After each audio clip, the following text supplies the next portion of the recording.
Okay, hello, welcome to the first science lesson of this term. So this term we are looking at life, including humans and animals, and today we'll briefly look a little bit at plants as well. So there's two questions on the screen.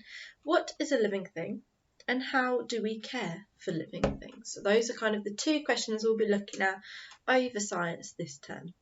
So today we're looking at specifically sorting living and non-living things into groups. So I've got a thinking question here. How am I different to a statue? Bit of a strange question. There are lots of ways that we are different. But if we're thinking about living and non-living things, how are we different to a statue in that sense? We are in fact alive. We are living. A statue is not living. So what lets us know that we're alive? Now, life processes. So all living things have ways of staying alive, and these are what are called life processes. So you and I have life processes that we do. Animals and humans have life processes. Plants do too, although they do them in different ways. So there's a really helpful way to remember these different life processes, and that is by thinking about Mrs. Gren. Who's Mrs. Gren? Well, here she is. And her name, every letter in her name helps us remember one of the characteristics of living things, so one of the life processes. So, for example, if you have a look at the letter M, it says movement. Now that means that all living things will have movement. They will be able to move. So, have a look at this slide. So, I will run through these lists of things and then we'll have a look at some examples after this slide. So all living things should have these following life processes. So they can move freely from place to place. They use the energy from food that they eat. They change their behaviour because of what is around them. They become more complex and bigger. They can have offspring, passing on genes. That means all of the things that's inside us that makes us us, all the genes will be passed on to the offspring, so to their children. And they can get rid of waste materials. That means they can go to the loo. And they feed on other plants or animals for energy. So we've got movement, respiration, which was using the energy from food, sensitivity, which means changing the behaviour.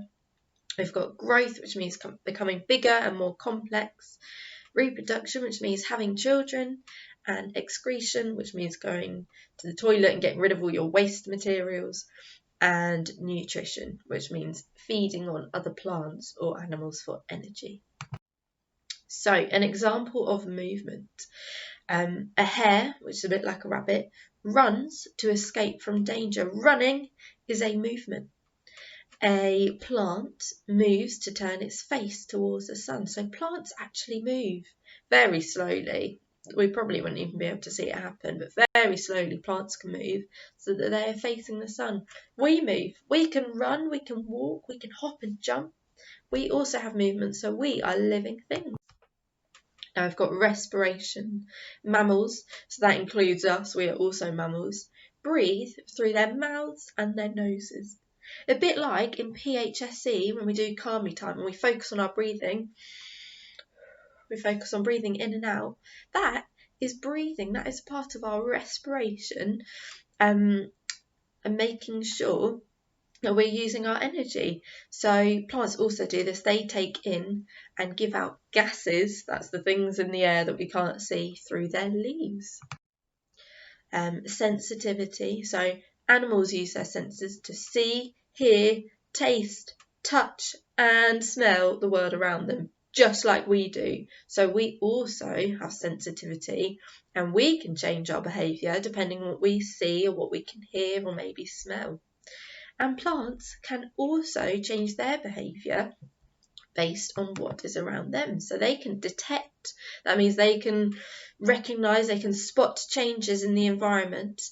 And this plant here is called a mimosa plant, and it curls up when you touch it, a bit like a Venus flytrap. Some of you might have seen that.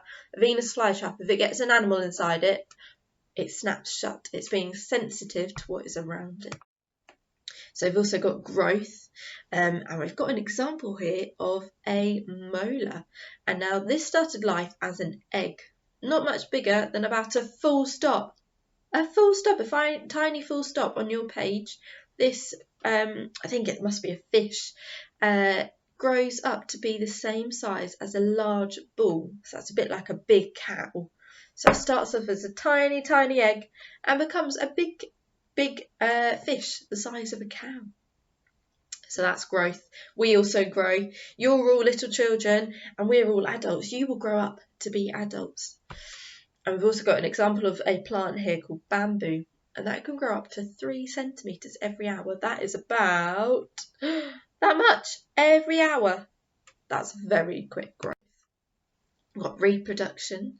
So our parents can have children, that's our reproduction, and this spider here carries her babies on her back.